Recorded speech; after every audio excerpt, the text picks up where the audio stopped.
안녕하세요. 베테랑입니다. 4차 산업과 핀테크. 벌써 5번째 시간이 되었습니다. 이번 시간은 핀테크의 발전 방향과 전망인데요. 앞에 4차시는 이제 좋은 점과 나쁜 점을 좀 비교해 봤다면 이것은 약간 미래 전망적인 관점에서 접근을 해봤습니다. 사실 핀테크도 4차 산업혁명 속에 있고요. 핀테크가 생활 속에 또 존재하는 서비스이기 때문에 아무래도 다각도 측면으로 본다면 우리 미래 사회에 많은 영향을 끼칠 거라는 것은 당연하게 전망이 되겠죠. 그런 측면에서 핀테크를 좀 넓은 측면에서 한번 바라보는 시간 되었으면 좋겠습니다. 자, 크게 세 가지 볼 건데요. 기술은 어떻게 바뀔 것인가? 그래서 앞으로 이런 기술들이 발전하는 어떤 트렌드나 이런 걸 또 본다면 관련 기업들의 성장 같은 걸 또 볼 수가 있을 것 같고요. 또 핀테크 기업들이 여러 비즈니스에 영향을 끼치기 때문에 산업과 사업에 어떤 영향을 끼치는지, 그리고 미래사회 속에서 핀테크 혁명 덕분에 우리가 어떤 삶을 살 수 있을지를 한번 전면해보는 시간으로 가져가겠습니다. 먼저 핀테크 기술은요, 아마 보다 다양한 화폐를 등장해 만들어줄 거라 생각합니다. 이때 화폐는 가상화폐, 암호화폐만을 얘기하는 게 아니라 정말 다양한 형태의 화폐입니다.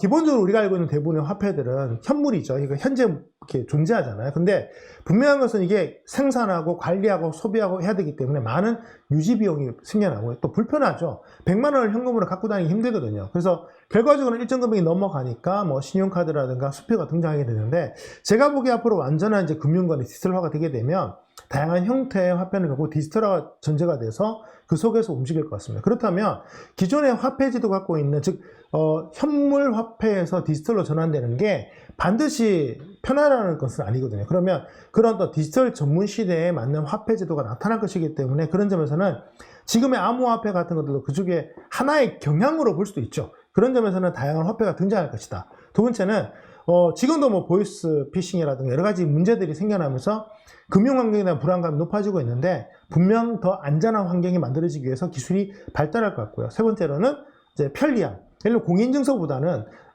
은행 가보면 아시겠지만 좀 통장 하나 만드는데 굉장히 오랜 시간이 걸리잖아요. 그런 것보다는 좀 더 쉽게 통장을 만들고 거래할 수 있는 상황이 벌어질 것 같은데, 통장 거래 자체를 좀 어렵게 하는 가장 큰 이유는 이게 또 오남용이 되기 때문에 문제인데, 디지털 시대에서 여러 가지 데이터의 축적이라는 걸 본다면 통장이 매일 바뀐다고 해서 그게 추적이 어려운 것도 아니거든요. 그런 점에서는 관련 법규라든가 이런 것들만 잘 정비가 된다면 더 편리한 쪽으로 많은 기술들이 발전되지 않을까 생각이 됩니다.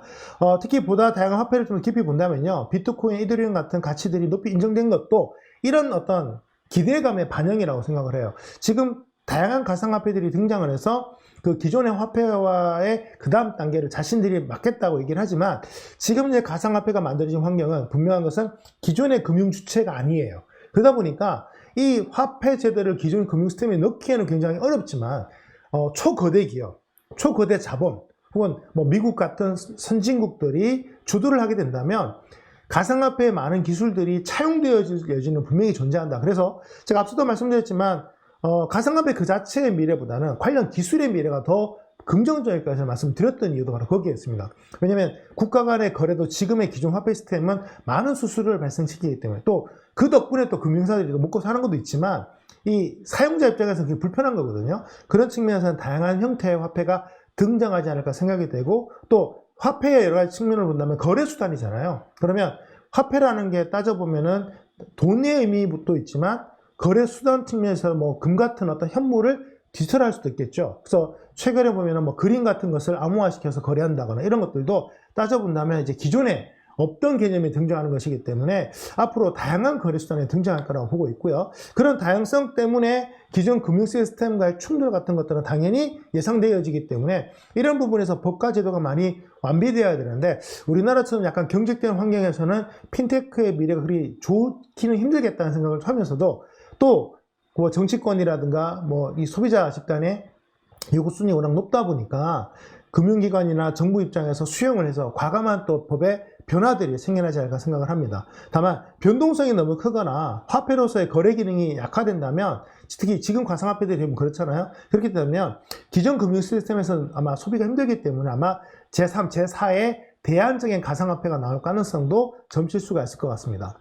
안전한 환경으로 본다면 블록체인이 완벽한 기술이 아니라는 거 꼭 아셔야 될 것 같아요. 이게 기본적으로 구조적으로 보면 초거대 해커 집단이나 국가 차원의 해커 집단, 우리가 보통 얘기하는 북한 같은 집단이 굉장히 뛰어난 해커 집단이 있다고 제가 얘기를 하잖아요. 그 정도 되면 이런 블록체인 기술 안에서도 어느 정도 해킹이 가능하다는 점 우리가 얘기할 수 있고요. 기존의 암호 기술도 256비트의 뭐 암호 기술이 슈퍼컴퓨터로 몇 년이 걸린다 얘기하지만 새로운 알고리즘으로는 몇 분 내에 뚫을 수 있기 때문에 앞으로 점점 더 뛰어난 암호 기술, 또 IT 인프라가 또 발달하면서 생체 인식 같은 것들을 통해서 또 암호 기술이 보완될 것 같고요. 또 지금 현재 양자기반 암호 체계들 또 등장을 해서 거의 뚫을 수 없는 암호가 될 것이라 예상도 하지만 또 모르죠. 물리학 세계에서 이 양자 이론을 뛰어넘는 또 이론이 나온다면 양자 이론의 허점들을 또 건들 수 있기 때문에 앞으로 그런 어떤 새로운 차원의 암호 기술들도 많이 등장하지 않을까 생각합니다. 생체 정보를 많이 활용하게 된다면 개인의 확인 수단으로 굉장히 뛰어나죠. 왜냐하면 지문이 사실 똑같은 경우는 흔치 않고요. 그 사람이 대체가 되어서 내 거리를 해킹하는 것은 거의 물리적으로 불가능하거든요. 그런 측면에서 본다면 현재 지문, 손등, 망막 같은 내가 갖고 있는 고유의 정보를 활용하게 되면 기본적으로 기존에 갖고 있는 수학적, 기술적 암호 체계를 뛰어넘을 수가 있고 현재는 뭐 지문이면 지문, 망막에 망막 한 개만 쓰는데 이게 두 개, 세 개를 쓸 수 있는 기술이 늘어나게 되면 완전 거의 제2의 존재가 존재할 수 없는 상황까지 만들 수 있기 때문에 아주 안정적이고 편안한 인증체가 될 텐데 문제는 뭐 당장 생각해 봐도요. 지문과 망막을 동시에 인식하는 건 좀 생각보다 어려운 기술이거든요. 그런 점에서는 또 디바이스적인 측면에서 또 많은 발전이 일어나지 않을까 생각이 들고 뭐 DNA 확인 같은 경우도 뭐 미래의 공상과학 영화 같은 걸 보면은 DNA 확인도 바로바로 하지 않습니까? 지금은 시간이 꽤 걸리잖아요. 그래서 이런 것들을 또 생각을 해보면 앞으로 점점 다양한 채널에서 확인할 수 있는 게 늘어나기 때문에 단순하게 뭐 수학적이나 과학적인 어떤 암호 체계를 개발하는 것도 중요하겠지만 이런 생체 바이오리듬, 바이오 정보를 활용해서 이 인증을 대체하는 것들도 늘지 않을까 생각을 합니다. 중요한 건 이제 디바이스가 좀 발전돼야 돼요. 우리가 이제 신용카드 단말기가 있다가 없는 시절로 가고 있고, 그 다음에 전문 포스에서 스마트폰으로 전달되고 있고, PC에서 모바일로 가고 있고, 이런 것들을 생각을 해보면 점점 편리하고 간편한 단말기로 가고 있다. 그래서 앞으로 우리 손에 현재 쥐어진 건 스마트폰이니까 스마트폰이 거의 모든 걸 잠식하는 것 같지만 또 알겠습니까? 향후에 스마트폰이 필요 없는 시대로 올 수도 있죠. 예를 들면 여기 손 안에 뭐 안테나를 심어서 전화를 한다거나 실제로 이 얼굴 속에 심는 데 성공을 한다면 이 안에서 말을 하고 소리를 듣고 하는 게 다 이루어지기 때문에 안테나 역할만 집어넣은 다음에 이 자체를 얼굴 안에 전화기를 심을 수가 있는 거거든요. 그런 어떤 여러 가지 미래적인 기술을 본다면 단말기는 점점 쉽고 편리해질 것이다. 간편해질 것이다. 또 전망을 할 수가 있을 것 같습니다. 핀테크 발전 방향에서 인공지능의 어떤 머신러닝 굉장히 중요하죠. 데이터는 충분해요. 또 학습할 수 있는 데이터는 충분하기 때문에 물론 많은 데이터가 또 전달되겠지만 기존의 데이터를 통해서 새로운 관점을 끌어내는 이 머신러닝 인공지능들이 많이 늘어날 것 같고요. 다양한 화폐가 등장하기 때문에 지불 방식을 다양하게 하는 오늘 아침에도 제가 이제 저희 애기하고 뭐 여러 얘기를 하다가 청소년들끼리 동거래가 쉽지 않잖아요. 그래서 어떻게 할까 하다가 그 상품권으로 전달하는 방식을 얘기했는데 이런 식으로 벌써 대체가 되는 거죠. 그래서 당연히 저희들은 그냥 돈으로 주고받는 걸 편하게 생각을 하지만 불편한 사람들은 상품권이 될 수도 있고 현물이 될 수도 있고 중요한 건 서로가 그 가치에 대해서 인정을 한다면 무엇이든 거래대상이 되기 때문에 그런 방식으로 본다면 지불 방식의 다양한 형태가 나타날 것이고요.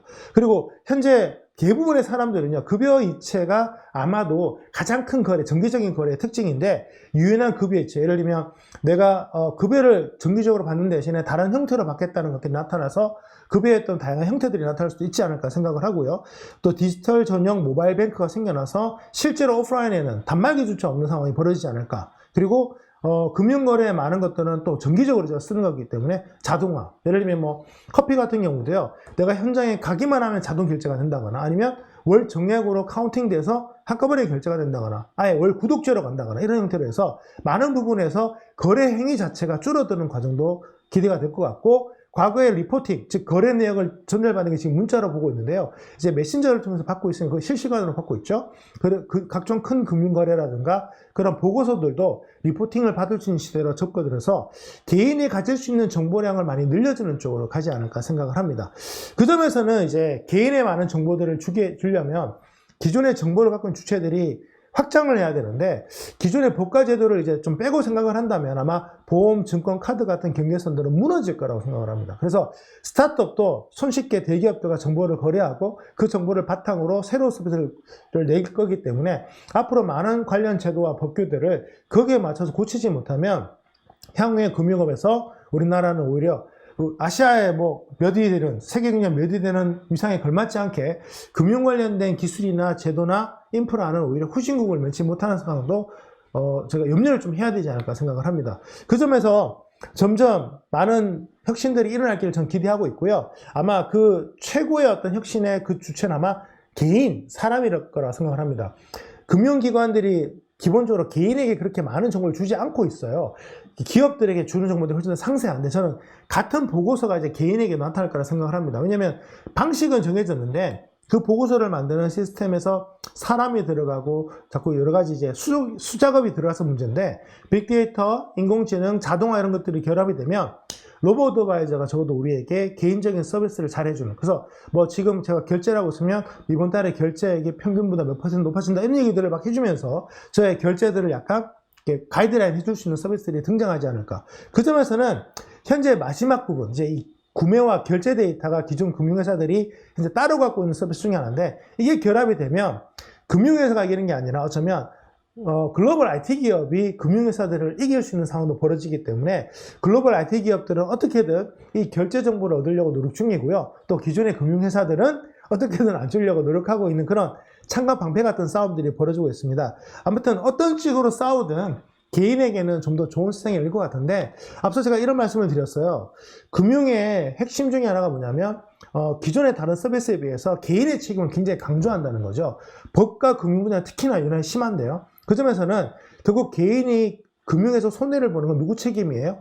잘못된 정보를 의도적으로 주는 것은 금융회사 잘못이지만 결과적으로 내가 피해보는 건 어쩔 수가 없기 때문에 앞으로 이런 모든 핀테크 비즈니스의 핵심은 오히려 기업보다는 사람 쪽으로 가서 전 세계 수십억 명에게 서비스하는 그런 모델로 확장이 되고 거기서 모인 데이터가 다시 순환이 되어서 가이드라는 상황이 벌어지고 또 사람이 모여서 기업도 되고 기관도 되는 것이니까 그런 점에서는 지금까지 한 명 한 명의 사람에게 보지 못했던 정보들이 결합이 되어서 아마 많이 확장되지 않을까 생각이 듭니다. 그렇게 본다면 미래 사회는 빠르겠네요. 첫 번째 특징은 개인별 최적화된 시대가 올 것이고요. 그 다음에 두 번째로는 그 사람들이 막힘없이 지연 없이 손쉽게 그런 서비스들을 받을 시대가 올 거라고 생각을 하고 내가 원한다면 적절한 비용만 지불한다면 정보를 받는 데까지 시간이 안 걸리는 예를 들면 지금 서류 같은 걸 떼가지고 그 은행 가서 어딜 처리를 해보면 며칠씩 걸리잖아요. 이런 것들이 사실 진단 과정에서 다 사람이 진단하고 데이터 수집하는 건데 이런 것들이 자동화된다면 문서 같은 경우도 뭐 OCR 기능이라든가 이렇게 이미지 기능을 쓰게 되면 얼마든지 빨리 처리할 수 있기 때문에 아마 이런 것들이 막힘없이 지연 없이 바로바로 서비스되는 시대가 오지 않을까 생각을 합니다. 그리고 세 번째로는 신용 정보를 넘어설 것 같아요. 현재 그 뭐 기업이든 개인이든 금융 시스템의 핵심이 신용이죠. 이제 자산을 뛰어넘었어요. 왜냐하면 자산만으로 넘을 수 없는 금융 거래가 이루어지고 있거든요. 그 이유는 그 회사가 갖고 있는 신용도를 평가를 해서 자산에 없는 부분들을 신용으로 평가해 지금 이 신용이 더 커진 상황이죠. 자, 그렇다면 신용 정보를 뛰어넘을 수 있는 이 개인과 기업을 평가할 수 있는 게 나온다면 당연히 또 신용 정보를 뛰어넘는 어떤 데이터들이 형성이 되지 않을까요? 그런 점에서는 이 신용을 평가하는 방식들이 기존의 금융 거래 방식이라든가 거래 내역에서 떠나서 좀 더 다양한 데이터를 산출할 수 있지 않을까 생각을 하는데요. 최근에 한 사례를 예를 든다면 뭐 코로나 사태를 예측했던 한 회사 같은 경우는 질병에 대한 데이터만 보는 게 아니라 그 당시 수많은 이슈들을 통해서 복합적인 어떤 여러 가지 이슈를 통해서 전염병을 예측하는 시스템을 개발해서 실제로 코로나 발병 한 달 전에 실제로 코로나 같은 질병이 생겨날 것이라고 예측했던 회사가 있을 정도입니다. 인공지능과 빅데이터 기술은요, 다양한 정보를 처리하는 데 굉장히 뛰어나기 때문에 그런 점에서는 현재 신용정보 기반으로 하고 있는 현재 금융 시스템이 다음 단계의 무언가로 또 발전할 것이기 때문에 뭐 이건 기술적 측면이 아니고 완전히 관점적인 변화입니다. 그 점에서는 이런 새로운 관점으로 무장된 기업이나 어떤 뭐 기술 뭐 이런 게 나타난다면 차원이 다른 금융 서비스를 만들 수 있을 수도 있지 않을까 생각을 하면서 앞으로 우리가 이런 핀테크 관련된 여러 가지들을 모니터링을 해본다면 미래 사회가 얼마나 편리해지고 심플해질지 좀 알 수 있기 때문에 저는 핀테크의 발전은 궁극적으로 인간의 편의성의 증대 쪽에 걸고 있습니다. 물론 그 중간 과정에서 폐해도 생겨나고 불편함도 약간 있겠지만 얻을 수 있는 이익 자체가 워낙 크기 때문에 좀 더 예민하게 봐야 되고 이제 누군가에게 내 금융에 대한 문제를 맡기는 게 아니라 내가 가질 수 있는 데이터를 기반으로 해서 내가 스스로 의사결정을 했을 때 내가 책임지는 것도 또 가능해지는 것이기 때문에 개인의 어떤 역할들이 커지는 쪽으로 발전한다면 많은 부가 서비스들이 또 탄생할 거라 생각하기 때문에 뭐 여러분이나 저나 이런 분야에 관심을 갖고 있다 보면 또 수많은 스타트업의 아이디어들을 만들 수 있는 계기가 되지 않을까 생각합니다.